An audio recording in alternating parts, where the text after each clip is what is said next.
बतझरनि दुलिगाव गामियाव फिन मैदेरनि उदखार।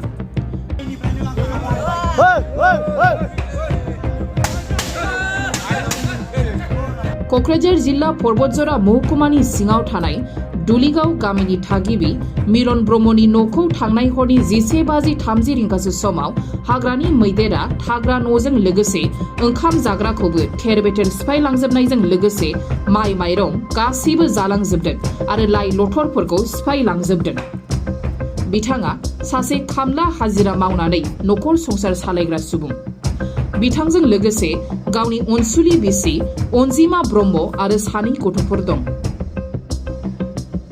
मख'नो गोनांदि मिलन ब्रह्मनि गैजारोङैखौ नुनानै दुलिगाव गामिनि गामिगोरा सुरेश कुमार ब्रह्म बिथाङा खुनुरुखुम थानो थाखाय गामिनि रायजो राजाफोरखौ लानानै फाहामफिननो नाजानायखौ नुनो मोननाय जादों।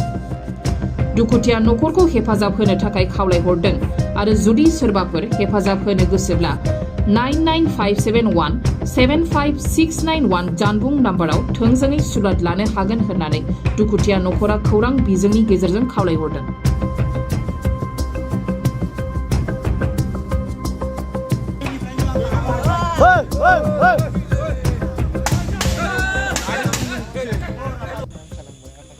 आहा दुखुथिया मानसि सेस माइरं दै दिनै मावाबानो माइरं फैया आंनाव फिसा 2 दङ बेखौ लानानै आङो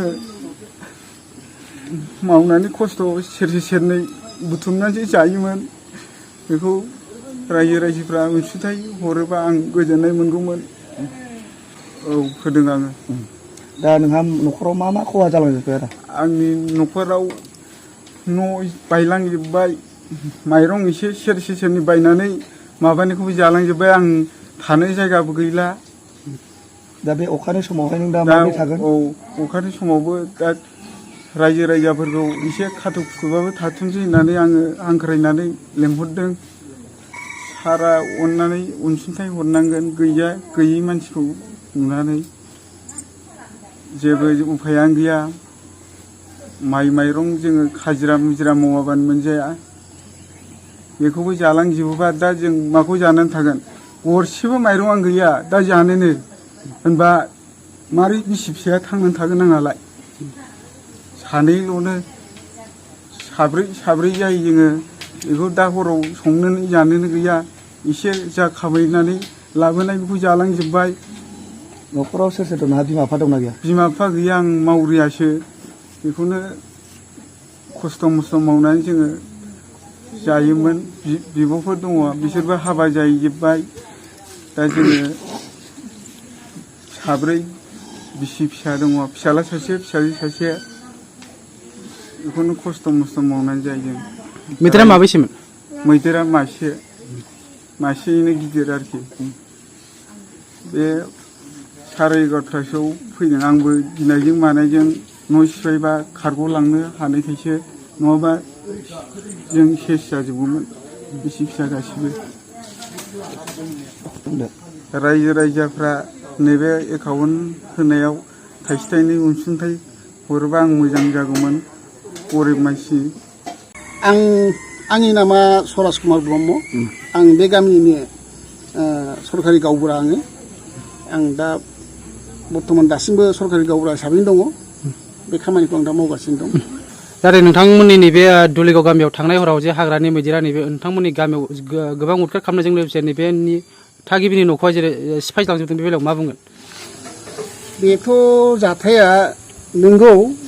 दिनै हराव प्राय 11:30 समाव मैदेरा फैनानै नैबे जोंनि गामिनिनो मिलन ब्रह्मनि न'खराव फैनानै दा बेनि न'खौ नुगासिनो दं नोंथांमोना। दा बेखौ नाख्रेबनानै माबादों आरो मानसिया बेहाय खुनुरुखुम नैबे गंसे सिफायबाय थानाय समाव थाल मोननानै एसे गाव न'निफ्राय दर खेवनानै एसे नाहरबा जिनिसखौ नुनानै गिनानै खारनलांनो हादों। गथ' गथाय 2 दंमोन, बेखौ लानानै दस्रा न'खराव लोरिलांनो हादों। दा बियो बिनि न'खरखौथ' सिफायलांजोब्बाय, गाख्रेबनानै माबालांबाय आरोखि। दा थानोबो जायगा बेहा दा बर्थमान बिराद असुबिदा जानानै दं। न'आ बोख्लाबजोब्बाय। दा आं बेखायनो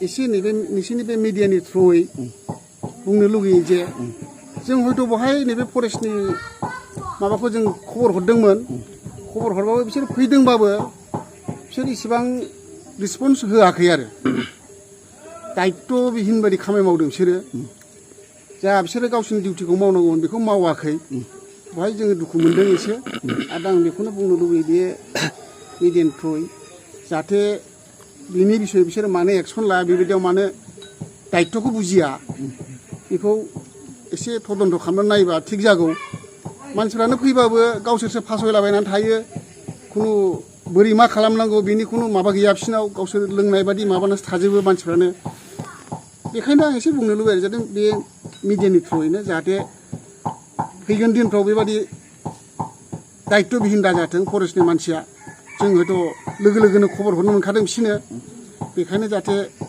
सांग्रां जानानै बेफोरबायदि बिपद समाव होबथाफैयो बा मोनसे सहाय खालामफैयो दा बेहाथ' न'खराव जानो लोंनोबो जा एसे एनै माइरं दैरं दंमोन बेखौबो सिलिंखार खालामलांजोब्बाय आरो बेसारा ओरैनोबाबो दुखिया मानसिगा ओरैनो खुनुरुखुम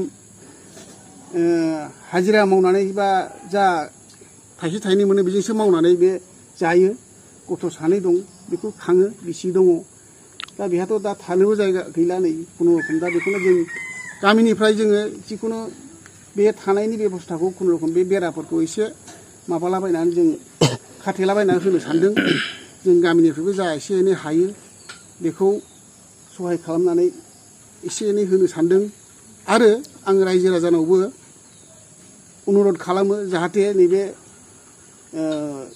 गाख्रेबजानाय न'खरनो सोरबा रायजो राजाफ्रा अननानै एसे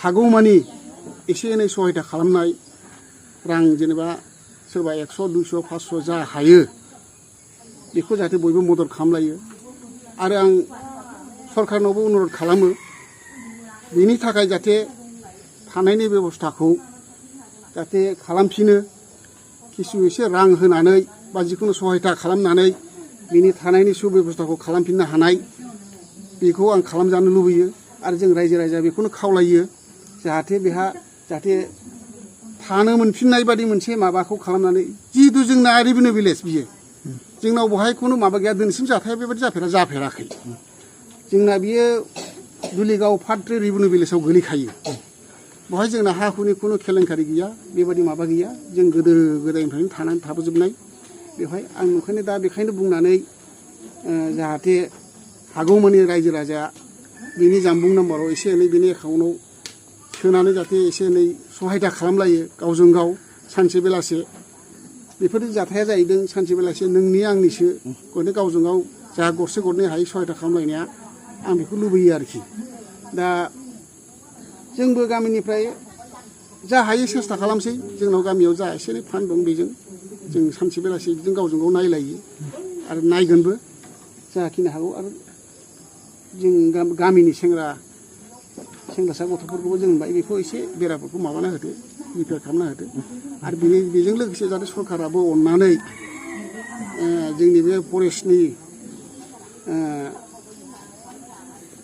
जोंनि बे फरेस्ट रन्जित बसुमतारी बिथाङा आं खावलायो जाहाथे बे जाथां जालायनाय जानानै थांजानाय बिथांनि न'खराव जाहाथे अननानै एसे मदद खालामनो सेस्था खालामो आं बेखौनो खावलायो आरोखि बे मिडियानि थ्रुयै आं बेखौ बुंनानै दिनै आंनि बिबुंथिखौ नैबाव दोनथ'नो बुंनो सानो आरोखि दा रन्जित बसुमतारी सारखौ जाहाथे बिनि सिलिंखार जानाय न'आव जाहाथे बिसोर थाफिननो हानाय खुनुरुखुम नैबे नाख्रेबलांनाय न'खौ बा रिपेयार खालामनो बा बिनि थानायनि सुबेबस्थाखौ जाहाथे खालामफिननो हायो बेनि थाखाय जाहाथे गावसोरनि सरकारि माबा हिसाबै सहायता खालामजानो लुबैयो आं बेखौनो सिफायलांनायाथ' बेहाय न'खौ नाख्रेबदों सिगाङाव न'खौ नाख्रेबनानै बेरा सिफायनानै सिङाव माइरं दंमोन माइ एसे दंमोन बेखौ जादों आरो जखन बे जानाय समाव न'खरनि बिगुमाया बेखौ एसे थाल मोनदोंमोन नामा मानसिया थाल मोननानै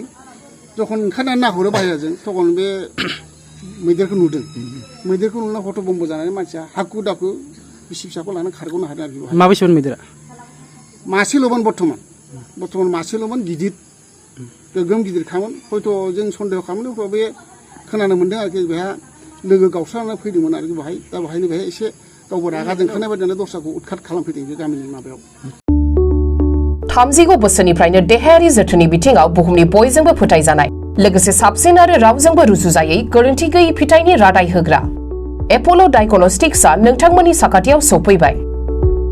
बे एप'ल' डायग्नोस्टिक सेन्टाराव थैजों सोमोन्दो थानाय गासिबो बेराम कोविड-19 बेराम खि हासुदै आरो गुबुन गुबुन बेरामनि आनजाद खालामनाय जायो। नोंथांमोनहाबो आनजाद खालामफैजानो हागोन। थंआ जाबाय क'क्राझार टाउननि मालदां बाजारनि साखाथियाव थानाय रिलायन्स पेट्रल पाम्पनि उल्टाथिं। रोखायै मिथिनो थाखाय नोंथांमोनहा 60015-17103 नाम्बाराव सुलु लानो हागोन। एप'ल' डायग्नोस्टिक सेन्टार क'क्राझार।